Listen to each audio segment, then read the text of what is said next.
New York vaqt gazeti 1 avgust e'lon qilgan obzorda deyilishicha, YouTube va Instagram supsida minglagan, yuz minglagan ergashuvchisi bo'lgan vlogerlar, ya'ni video blogerlari Xitoyga sayohatga kelib, mang'an turgan yegan ishkallarni video qilib tarqatgan hamda Xitoy shaharlaridagi taraqqiyot va gullanishlarni davron qilgan. Orqadan Xitoyning davlat taratqullari ularni ziyorat qilib, davlat ichi va sirtidagi taratqular orqali ularni texnik ko'p tashviq qilgan. Xabarda aytilishicha, Xitoy taratqullarining bu vlogerlarni tashviq qilishdagi maqsadi birinchidan Xitoy iqtisodini jonlantirish, ikkinchidan g'arb davlatlarining Xitoyga qarshi so'zlarga g'arbliklarning og'zi orqali raddiya berish, uchinchidan Uyg'ur elidagi Uyg'ur qatorliq millatlarga yurgizayotgan jinoyatlarni davomli inkor qilish ekan. Holbuki Sharq Turkistonga borgan muxbirlarning emas, sayohatchilarning har doim ta'qib nazoratga elindiganligi, yerlik kishilar bilan paranglashganda daxli taruzga uchraydiganligi ko'pdan beri ma'lum bo'lib kelayotgan edi.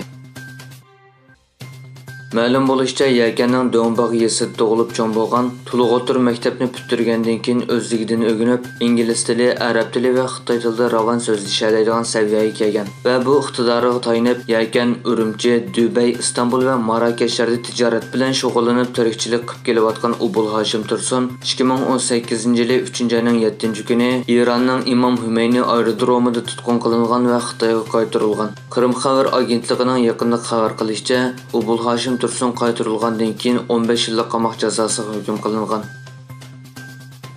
Xitoy Sharq Turkistonda Uyg'ur va boshqa Turkiy xalqlarga qilayotgan zulmning erkin dunyoga tarqalishining oldini olish uchun rayonda ko'p yillardan buyon ijtimoiy taratqularga keng ko'lamli ijtimoiy cheklash va ta'qib qilishni yo'lga qo'yib kelmoqda. Xitoy doiralari X, WhatsApp, Instagram va Facebook qatorli xalqaro ijtimoiy aloqa suplarni cheklash orqali rayondagi aloqa va uchurdan tang bahramon bo'lishni qattiq kontrol qiladi.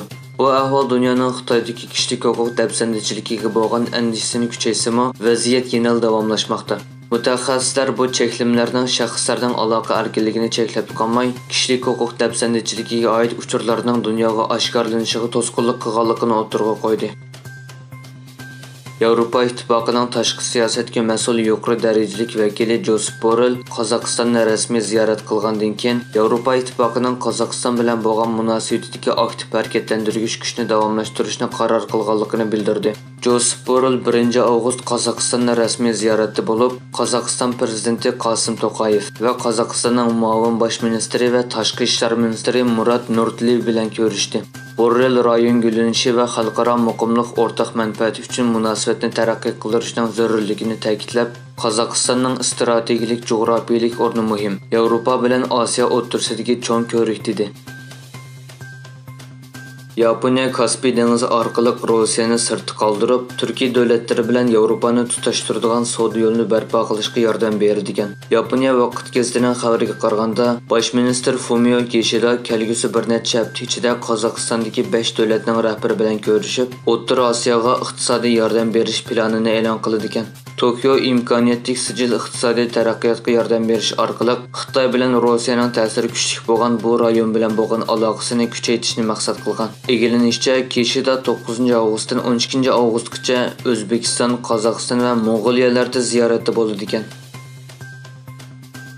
Qozog'iston davlatlik statistika idorasi 2024-yili 7-oyning 1-kunigacha umumiy nüfusning 20.159.707 ga yetganligini e'lon qildi. Bayonotda yaqinqi 6 oy ichida nüfusning 125.867 odam ko'payganligi, 7.289 kishining Qozog'istonga ko'chish natijasida Qozog'iston fuqaroligiga erishganligi, 118.579 kishining tabiiy ishish natijasida xotirlanganligi o'tirg'a qo'yilgan. Egilinishcha, Qozog'istonda qozoqlar nüfusning 70%dan ko'pragini tashkil qiladi.